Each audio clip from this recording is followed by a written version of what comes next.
Good morning बच्चों। लगभग हमने 2 चैप्टर कंप्लीट कर लिए हैं।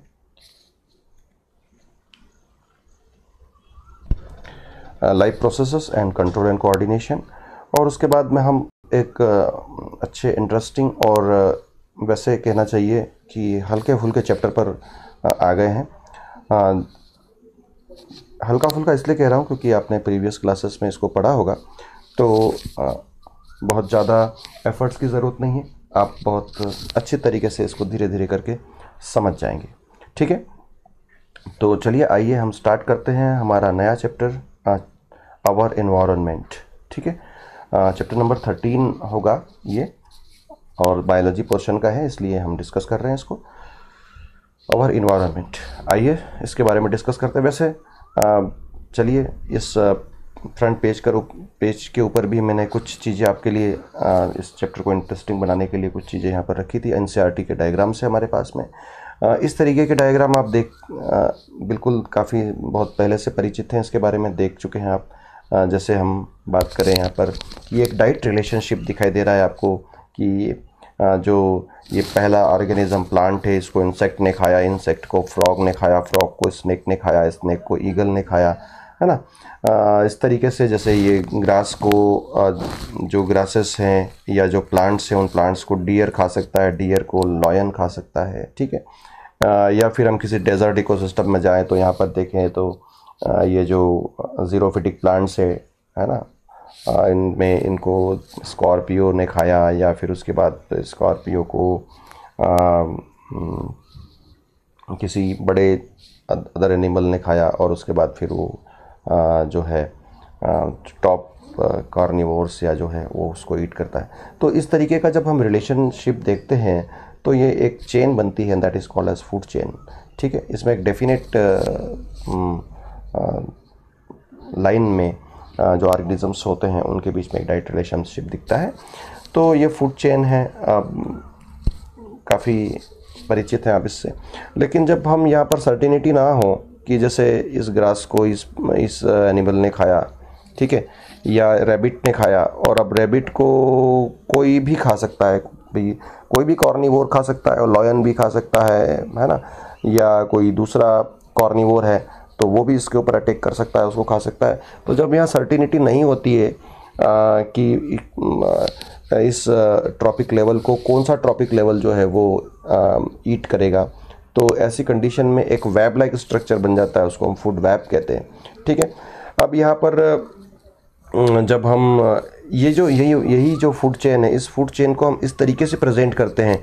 तो जो सबसे पहला वाला जो है प्रोड्यूसर है, उसको हम ट्रॉपिक लेवल 1 करेंगे, फिर उसके बाद में प्राइमरी कंज्यूमर जो इसको खाने वाला है उसको ट्रॉपिक लेवल 2 करेंगे, फिर उसको खाने वाला जो है उसको हम ट्रॉपिक लेवल 3 करेंगे। ठीक है, तो इस तरीके का एक पिरामिड लाइक स्ट्रक्चर बन जाता है, तो इसको हम बायो पिरामिड कहेंगे। क्या कहेंगे? बायो पिरामिड कहेंगे। Graphical presentation of any food chain showing different trophic levels. ये एक जो लेवल है, इसको हम एक ट्रॉपिक लेवल कह सकते हैं। तो इस तरीके की कई सारी इंटरेस्टिंग चीज़ें आपको पढ़ने को मिलेगी। चलिए आइए स्टार्ट करते हैं इस चैप्टर को। तो जिस तरीके से हमारे चैप्टर का टाइटल है आवर एनवायरनमेंट, तो environment means everything which surround us. जो भी हमारे आसपास है वो हमारा एनवायरनमेंट है। ठीक है, इट में इंक्लूड्स लिविंग, हमारे आसपास लिविंग चीज़ें हो सकती है जिसको हम बायोटिक फैक्टर्स कह सकते हैं, या हमारे आसपास नॉन लिविंग थिंग्स भी हो सकती है जिनको हम एबायोटिक फैक्टर्स भी कह सकते हैं। ठीक है, तो बायोटिक कंपोनेंट्स में कौन आएगा? जैसे प्लांट, हमारे आसपास प्लांट्स होते हैं, हमारे आसपास बहुत सारे अदर एनिमल्स होते हैं। ठीक है, इनको हम बायोटिक फैक्टर्स कहेंगे। ठीक है, लेकिन हमारे आसपास नॉन लिविंग थिंग्स भी हो सकती हैं, जैसे एयर है, वाटर है, सॉइल है। ठीक है, हीट है, टेम्परेचर है, ये क्लाइमेटिक फैक्टर्स है। These are also abiotic factors, इनको हम एबायोटिक फैक्टर कहते हैं। तो किसी भी पर्सन या कोई भी ऑर्गेनिज्म जो होता है, उस ऑर्गेनिज्म के ऊपर दोनों तरीके के जो फैक्टर्स होते हैं उनके इफ़ेक्ट्स होते हैं। इसीलिए हम बात कर रहे हैं यहाँ पर बायोटिक और एबायोटिक दोनों ही तरीके के जो फैक्टर्स होते हैं वो इस ऑर्गेनिज्म के लिए एनवायरनमेंट का काम करते हैं। and these both type of factors will play a very important role in the life of each and every organism which living in a particular environment। ठीक है, तो environment जब भी वर्ड आता है तो इसका मतलब हमें ये समझना है कि हम हमारे सराउंडिंग के बारे में बात कर रहे हैं, जहाँ पर लिविंग थिंग्स भी होगी और नॉन लिविंग थिंग्स भी होगी। ठीक है, environment affect the life and development of an organism in its natural habit and vice versa। ठीक है, अब यहाँ पर ये बहुत अच्छी बात कही गई है कि जो इन्वायरमेंट होता है वो किसी भी ऑर्गेनिज्म के ऊपर अपना इफेक्ट शो करता है, बिल्कुल शो करता है, किसी भी ऑर्गेनिज्म के ऊपर अपना इफेक्ट शो करेगा। लेकिन ये ऑर्गेनिज्म भी इस इन्वायरमेंट के ऊपर अपना इफेक्ट शो करता है। ठीक है, अब इन्वायरमेंट ऑर्गेनिज्म के ऊपर किस तरीके से इफेक्ट शो करता है, जैसे इन्वायरमेंट में कोई भी बायोटिक फैक्टर है, ठीक है, या एबायोटिक फैक्टर है। जैसे मान लिया जाए कि ये ऑर्गेनिज्म ह्यूमन बीइंग है। ठीक है, ये ऑर्गेनिज्म ह्यूमन बीइंग है और इन्वायरमेंट में जो बायोटिक फैक्टर के बारे में हम बात कर रहे थे, उस बायोटिक फैक्टर में कोई मान लिया जाए कोई पैरासाइट है। क्या है? कोई पैरासाइट है, मान लिया जाए प्लाज्मोडियम है, तो वो प्लाज्मोडियम इस ह्यूमन बीइंग को डिजीज करेगा। ठीक है, वो इसको डिजीज कर सकता है। तो इन्वायरमेंट में जो भी बायोटिक या इस इन्वायरमेंट में हम बात कर लें कि जो एबायोटिक फैक्टर है, जो मान लिया जाए कि ह्यूमिडिटी है या लाइट है या जो टेम्परेचर है, तो वो भी इस ह्यूमन बीइंग को इफेक्ट करेगा। ठीक है, तो यहाँ पर कहने का मतलब ये है कि ये सिर्फ एक तरफा प्रोसेस नहीं है, इन्वायरमेंट और ऑर्गेनिज्म के बीच की एक तरफा प्रोसेस नहीं है। जिस तरीके से इन्वायरमेंट ऑर्गेनिज्म के ऊपर अपना इफेक्ट शो करता है, अब यहाँ पर जो ऑर्गेनिज्म होता है वो ऑर्गेनिज्म भी इस इन्वायरमेंट के ऊपर अपना असर अपने इफेक्ट शो करेगा। कि मान लिया जाए कि ऑर्गेनिज्म ह्यूमन बीइंग है, ये लगातार क्या कर रहा है, लगातार डेवलपमेंट कर रहा है। डेवलपमेंट क्या कर रहा है, मीन्स वो रोड बना रहा है, वो हाउस बना रहा है, ठीक है, वो इंडस्ट्रीज लगा रहा है। तो these are the different activities by human beings जो डिफरेंट एक्टिविटीज कर रहा है। तो वो रोड बनाएगा तो क्या करेगा, वो प्लांट्स को कट करेगा। वो हाउसेस बनाएगा तो भी क्या करेगा, वो प्लांट्स को कट करेगा। ठीक है, वो इंडस्ट्रीज लगा रहा है तो भी प्लांट को कट करेगा, स्मोक को एमिट करेगा। तो ये जितने भी ट्री कटिंग्स हो रही है, प्लांट कटिंग्स हो रही है, जो अनवांटेड थिंग्स एटमॉस्फेयर में मिल रही है, वो इन्वायरमेंट को इफेक्ट कर रही है। लगातार ग्लोबल वार्मिंग, ये बहुत सारे सिम्टम्स आप बिल्कुल देख सकते हैं। ठीक है, तो बिल्कुल यहाँ पर ये जो डेफिनेशन दी हुई है, इस पॉइंट को बहुत अच्छे से समझना है आपको। Environment affect the life and development of an organism, एक ऑर्गेनिज्म की लाइफ और उसके डेवलपमेंट को अफेक्ट करता है in its natural habit and vice versa, यानी कि जो ऑर्गेनिज्म होता है वो भी इन्वायरमेंट को अफेक्ट करता है। ठीक है, उसकी जो अच्छी और बुरी चीज़ें अफेक्ट कर देगी। मैंने आपको सारी बुरी चीज़ें बताई, लेकिन अगर अच्छी चीज़ें करें कि जैसे कोई ह्यूमन बीइंग है, वो लगातार जो है वो प्लांटेशन करवा रहा है, नए पौधे लगा रहा है, जो ग्रीनरी है उसको, ग्रीन एरियाज़ को बढ़ा रहा है। जैसे हमारे स्कूल के बारे में हम बात करें तो हम लगातार प्लांटेशन कर रहे हैं। ठीक है, जो ग्रीन स्कूल प्रोग्राम जो जीपीएस ऑडिट हुआ था, उस ऑडिट में हम एक रैंक आगे आ गए हैं। हमारा स्कूल जो है वो 75% ग्रीन हो चुका है। ठीक है, तो यहाँ पर हम पहले ऑरेंज सर्टिफिकेट में हमारा स्कूल था, अब वो ग्रीन सर्टिफिकेट में आ गया है, सॉरी येलो में आ गया है, ऑरेंज से येलो में आ गया है। और येलो से अब हम आगे की तरफ ग्रीन की तरफ, जब हम 90 to 100% तक ग्रीनरी की तरफ बढ़ जाएंगे तो हम ग्रीन सर्टिफिकेट हमें मिल जाएगा। और हमारा स्कूल एक वी कैन से एक आइडेंटिफाइड स्कूल होगा कि this particular school is a green school. ठीक है, तो अगर हम इस तरीके के अच्छे काम कर रहे हैं तो उन अच्छे काम का भी इन्वायरमेंट के ऊपर असर पड़ता है। ठीक है, तो आपको ये बात अच्छे से समझ में आ गई होगी। अब इन्वायरमेंट में जो हमारी एक्टिविटीज़ से जो मटेरियल्स हम थ्रो करते हैं इन्वायरमेंट के अंदर, उनकी दो कैटेगरी हो सकती है, और ये भी आप प्रीवियस क्लास में काफ़ी अच्छे से पढ़ के आए होंगे। Substance that can B decomposed by the action of microorganism like bacteria are called as biodegradable। उनको हम क्या बोलेंगे? बायोडिग्रेडेबल या ऑर्गेनिक वेस्ट कहेंगे। जैसे ह्यूमन एक्टिविटी के बारे में ही हम बात कर रहे हैं।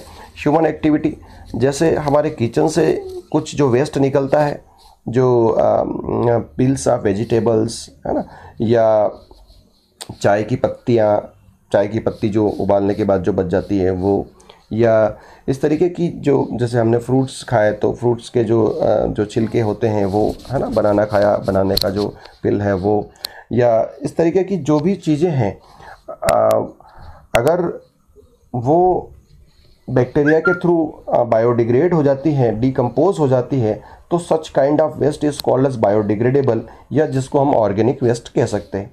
यानी कि ये जो वेस्ट होता है इसको हम डिकम्पोज करके मैन्योर भी बना सकते हैं। ठीक है, तो दिस इज़ द वेस्ट। और ये वेस्ट जो होता है ये हमारे एनवायरनमेंट के ऊपर कोई बहुत ज़्यादा नेगेटिव इफ़ेक्ट नहीं शो करता है। यदि इसको हम प्रॉपर तरीके से डिस्पोज करें तो ये नुकसान तो बिल्कुल भी नहीं, बहुत सारे फ़ायदे हमें दे सकता है कि हम उस जो बायोडिग्रेडेबल वेस्ट है उसको प्रॉपर तरीके से डिकम्पोज करके उससे मैन्योर बना सकते हैं, और उसको वापस से हमारे जो गार्डन में जो प्लांट्स उगाए हैं हमने, या जो वेजिटेबल्स हमने उगाई हैं, या किसान अपने खेत में इसको एज ए मैन्योर यूज़ कर सकता है। So this is a very very very we can say important and useful thing. Organic waste जो होता है उसको सही तरीके से यूज़ करना चाहिए। ठीक है, तो यहाँ सिंपल सी बात हम ये बात कर रहे हैं कि the substance that can be decompose by action of microorganism like bacteria, ये माइक्रो ऑर्गेनिज्म है, decomposer generally bacteria are called as biodegradable और ऑर्गेनिक वेस्ट। और जो दूसरा सब्सटेंस है, substance which can not be decompose by the action of microorganisms are called as non biodegradable. तो हम और भी चीज़ें एटमॉस्फेयर में थ्रो करते हैं, हमारी जो डेली एक्टिविटीज़ है उसके थ्रू ये चीज़ें हमारे एटमॉस्फेयर में जाती है। तो इसमें पॉलीथीन का नाम आपने सुना होगा। पॉलीथीन जो है वो एक ही बहुत ही डेंजरस नॉन बायोडिग्रेडेबल मटेरियल है, जो हमारी डेली एक्टिविटीज़ के थ्रू हम इसको एटमॉस्फेयर में, हमारे इन्वायरमेंट में, हमारे सराउंडिंग में इसको थ्रो कर देते हैं। ठीक है, तो इसको भी प्रॉपर तरीके से डिस्पोज करना चाहिए। या सबसे पहली बात तो ये कि हमें यहाँ पर reduce, reuse and we can say RRR concept जो हमारा है, रिड्यूस, रीयूज़ एंड रिसाइकल, है ना, ये कंसेप्ट यहाँ पर हम यूज़ करें पॉलीथीन के लिए तो बहुत अच्छे से हम इसको मैनेज कर पाएंगे। रिड्यूस का मतलब हम कम से कम, बहुत ही ज़्यादा आवश्यकता पड़े तो पॉलीथीन ले। ठीक है, रीयूज़, अगर हमारे पास कोई पॉलीथीन आ गई है तो उसको हम बार बार यूज़ कर सकते हैं, धो के वापस यूज़ कर सकते हैं, रीयूज़ कर सकते हैं, रिसाइकल कर सकते हैं इसको, यानी कि इसको हम इकट्ठा करके जो कबाड़ी वाला आता है उसको दे दें, वो कबाड़ी वाला जो है इसको वापस कंपनी को पहुंचा देगा, वहाँ नया पॉलीथीन नहीं बनाना पड़ेगा, इसी पॉलीथीन को वो डिग्रेड करके नया पॉलीथीन बना लेंगे। तो ये नॉन बायोडिग्रेडेबल थिंग है और ये हमारे एटमॉस्फेयर में काफ़ी लंबे समय तक रहती है, और धीरे धीरे धीरे जब ये केमिकल चेंजेस इसमें आते हैं तो इस मटेरियल से कई सारे केमिकल्स ऐसे निकल के एटमॉस्फेयर में जाते हैं जो ग्लोबल वार्मिंग और कई तरीके के जो डिसऑर्डर्स होते हैं ह्यूमन बीइंग में उनको आमंत्रित करते हैं। तो ध्यान रखें, ये सिर्फ पढ़ने की बात नहीं है, ये हमारे एप्लीकेशन में भी होना चाहिए कि अगर हमने इस बात को समझ लिया है तो हम इस तरीके की चीज़ ना करें। ठीक है, चलिए आगे बढ़ते हैं। तो examples of biodegradable waste are cattle dung, है ना, कैटल का जो वेस्ट होता है, एक्सक्रेटा, वो cotton, jute, paper, fruit and vegetable peels, leaves of plants etcetera, बिल्कुल है, इसके बारे में डिस्कस कर चुके हम। इसके बाद हम बात करें examples of non biodegradable waste, तो कौन कौन से हो सकते हैं। ये प्लास्टिक जिसके बारे में हम बात कर रहे थे, polythene plastic, polythene bags, synthetic fibres, metals, radioactive waste. ठीक है, तो ये सभी चीज़ें जो है ये मतलब जो भी वेस्ट निकलता है उसको बेसिकली दो कैटेगरी में हम डिवाइड कर सकते हैं, बायोडिग्रेडेबल एंड नॉन बायोडिग्रेडेबल। ठीक है, तो ये दोनों ही तरीके के जो वेस्ट होते हैं इनको अच्छी तरीके से, यानी कि जो प्रॉपर तरीका होता है, हम इस चैप्टर के अंत में जाएंगे। वैसे बायोडिग्रेडेबल का तो एक ही प्रॉपर तरीका है कि इसको अच्छे से कंपोस्ट मैन्योर बनाया जा सकता है इसको, बजाय कि इसको ओपन कहीं ट्रंचिंग करे फेंक दे ये सड़ता रहे, उसके बजाय इसको प्रॉपर तरीके से इसको डिकम्पोज करना चाहिए और इसका मैन्योर बनाना चाहिए।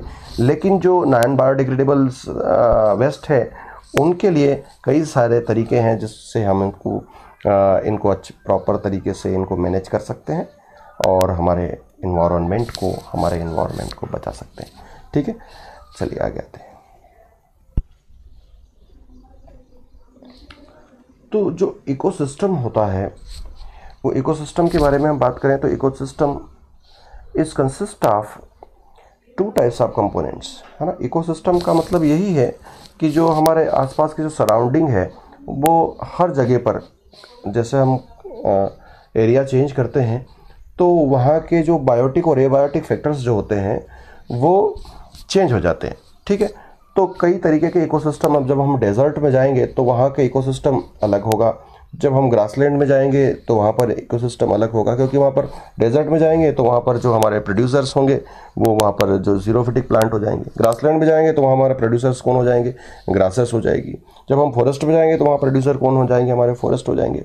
ठीक है, तो जो हमारा जो इन्वायरमेंट है, इस इन्वायरमेंट में कई तरीके के इकोसिस्टम मिलेंगे आपको। ठीक है, और बेसिक कंपोजिशन उनका यही होगा। उनका बेसिक कंपोजिशन क्या होगा कि जो भी इकोसिस्टम होगा उसमें बायोटिक और एबायोटिक फैक्टर्स होंगे। ठीक है, बायोटिक और एबायोटिक फैक्टर्स मिलकर बनाते हैं।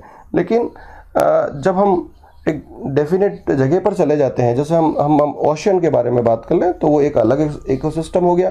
ठीक है, क्योंकि वहाँ पर प्रोड्यूसर क्या हो गए, एल्गी हो गए।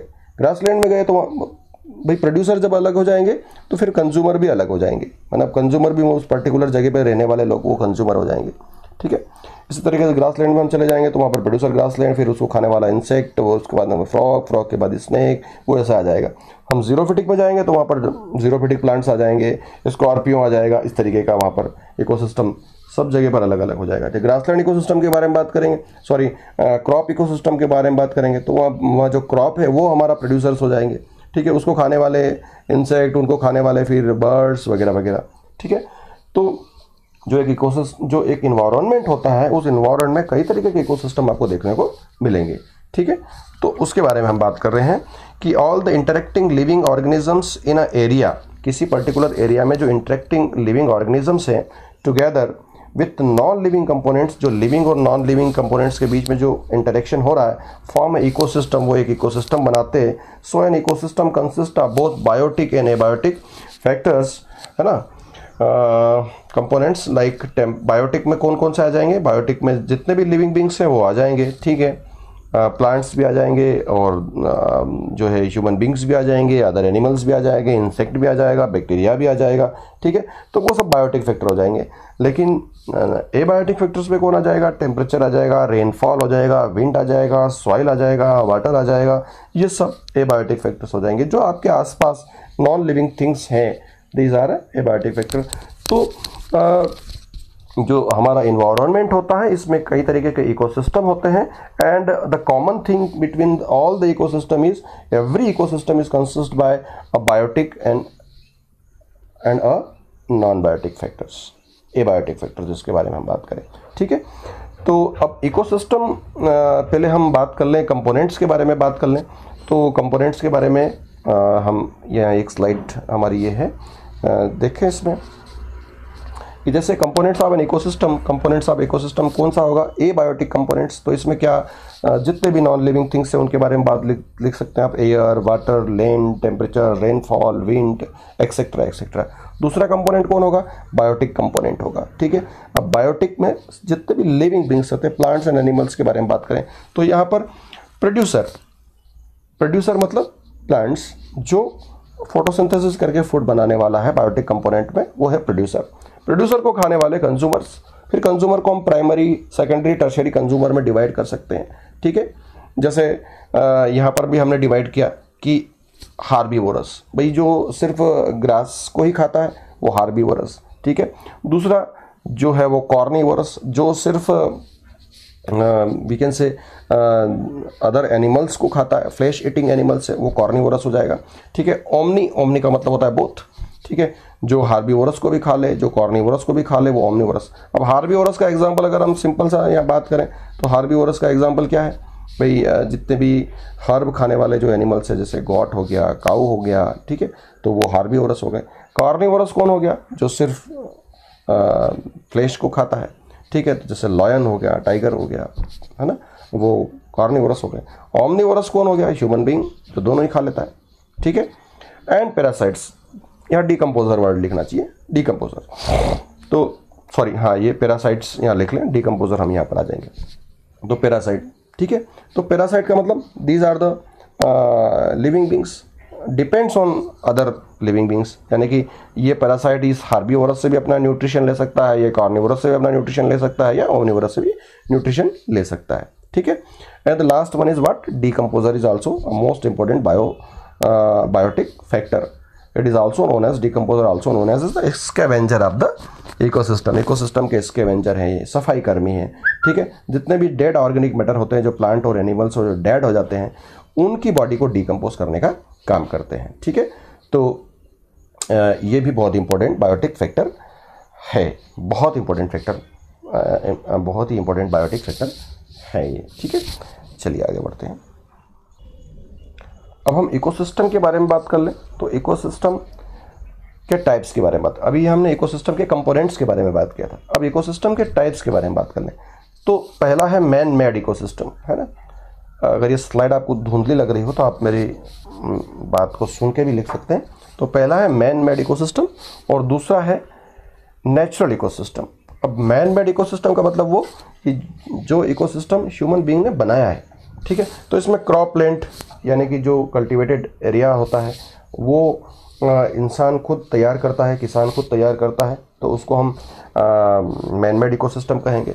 जो दूसरा एक्वेरियम अगर आपने बनाया है, तो एक्वेरियम में भी आपने ही वहाँ पर प्रोड्यूसर, कंज्यूमर्स, आपने खुद ने जो है वो उनको मैनेज किया है, तो वो ये इस तरीके का इकोसिस्टम जो इंसान खुद बनाए, जो जो ह्यूमन बीइंग खुद बनाए, तो उसको हम बोलेंगे मैन मेड इकोसिस्टम। लेकिन दूसरा जो इकोसिस्टम जो नेचर ने बनाया है, that is called as natural ecosystem, जो जिसमें हमारा कहीं हस्तक्षेप नहीं है, ठीक है। It can be classified into two category. Aquatic, यदि हम किसी वाटर इकोसिस्टम के बारे में बात कर रहे हैं, जलीय तंत्र के बारे में बात कर रहे हैं, तो वो एक्वेटिक इकोसिस्टम होगा। और दूसरा, यदि हम सिर्फ लैंड के बारे में बात कर रहे हैं, तो उसको टेरेस्ट्रियल इकोसिस्टम कहेंगे, लैंड इकोसिस्टम कहेंगे।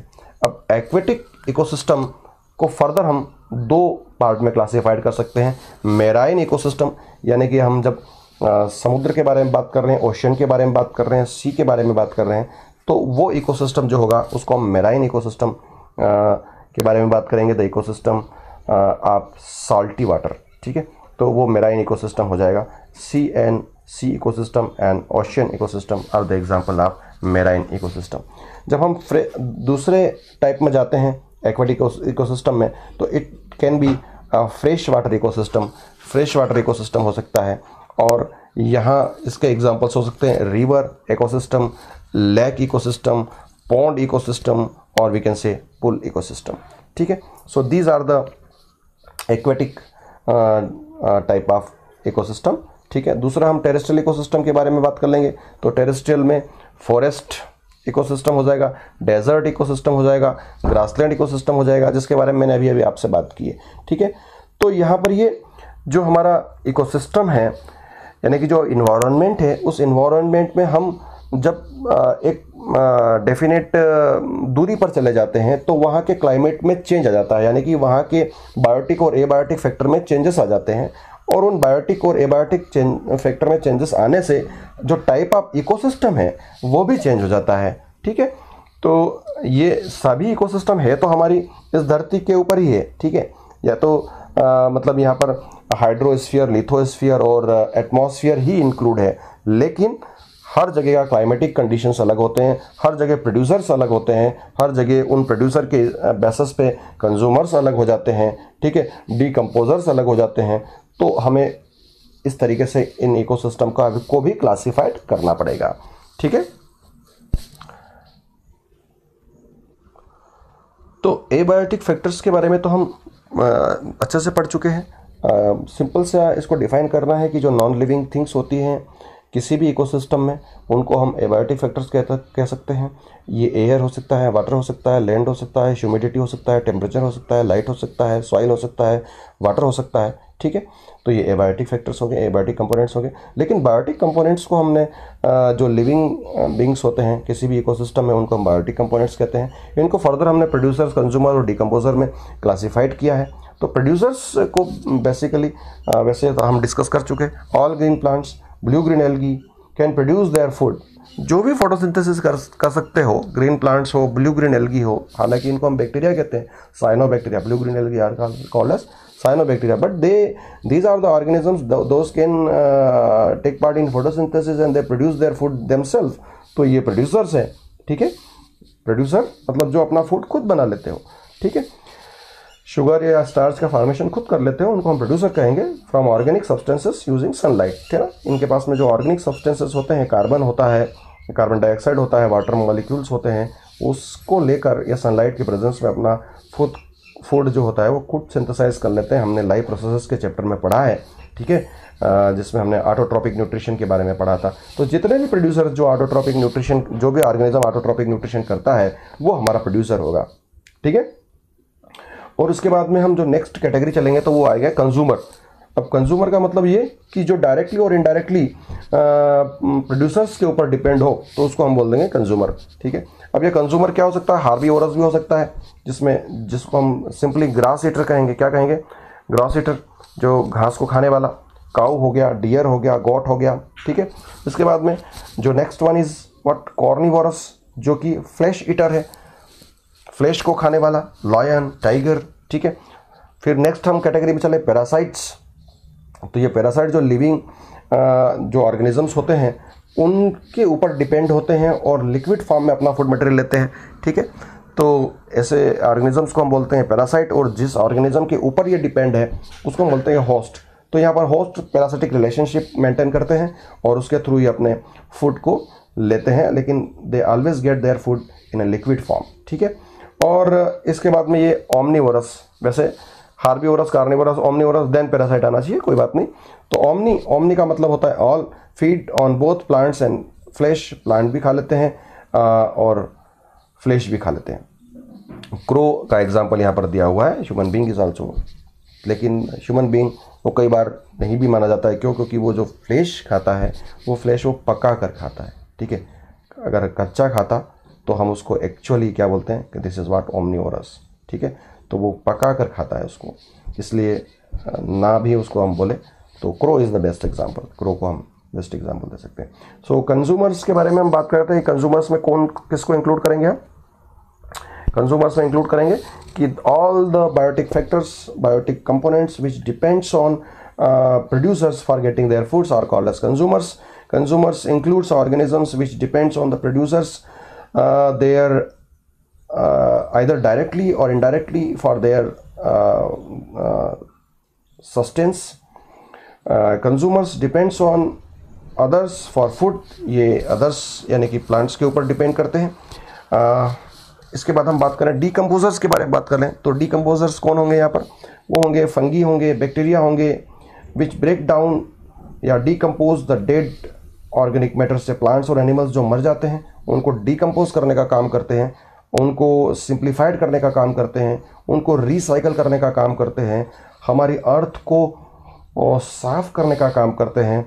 That is why they are also known as scavenger, सफाई कर्मी, and these are the very very very important factor of our ecosystem because of without them, इनके बिना हमारे इकोसिस्टम में रिसाइकलिंग की जो प्रोसेस है वो नहीं हो सकती है। अगर ये नहीं होंगे तो हमारा पूरा इकोसिस्टम सड़ने लगेगा, बासने लगेगा, दुर्गंध आने लगेगी, ठीक है। और कई तरीके के हमें जो क्या कहना चाहिए कि जो रेस्पिरेटरी डिसऑर्डर्स हो जाएंगे, ठीक है। So that is why these are decomposers are the very important factors of our ecosystem. जिस तरीके से हम कोरोना वॉरियर्स के बारे में बात करते हैं, वहाँ पर कोरोना वॉरियर में हम सभी का नाम लेते हैं, साथ में सफाई कर्मियों का भी नाम लेते हैं। सफाई कर्मियों का नाम इसलिए लेते हैं कि वो अपनी जान पर खेलकर इस तरीके की जो कम्युनिकेबल डिजीज़ेस होती है और उससे जो क्या कहना चाहिए कि जो इन्फेक्टेड क्लॉथ होते हैं, इन्फेक्टेड मटेरियल होता है, उसको इकट्ठा करके उसको प्रॉपर तरीके से मैनेज करके उसको डिस्पोज करने का काम करते हैं। That is why they are also corona warriors, corona योद्धा है वो लोग भी। और यहाँ सिंपल तरीके से हम डिकम्पोजर्स के बारे में बात करें तो ये भी हमारे these are the ecosystem warriors, ठीक है। They are the environment warriors, these are the eco friends, इनको भी हम इको फ्रेंड कह सकते हैं। इनको सल्यूट करना चाहिए क्योंकि इनके बिना हमारा इकोसिस्टम इम्बैलेंस हो जाएगा, वो कभी भी प्रॉपर तरीके से फंक्शन नहीं कर सकता है, ठीक है। So this is all about today's class. इस इंटरेस्टिंग चैप्टर को हम आगे बढ़ाएंगे पार्ट 2 में। तब तक बने रहिए और वीडियो को देखें, स्लाइड्स को रोकें, नोट्स बनाएं, नोट्स लिखें और सबसे अंत में जो डिस्क्रिप्शन बॉक्स में क्वेश्चंस दिए हुए हैं, पेन पेपर टेस्ट हमारा जो है उसको ज़रूर अटेम्प्ट करें और चेक करें कि ये चैप्टर आपको कितना समझ में आया है, ठीक है। बहुत बहुत धन्यवाद।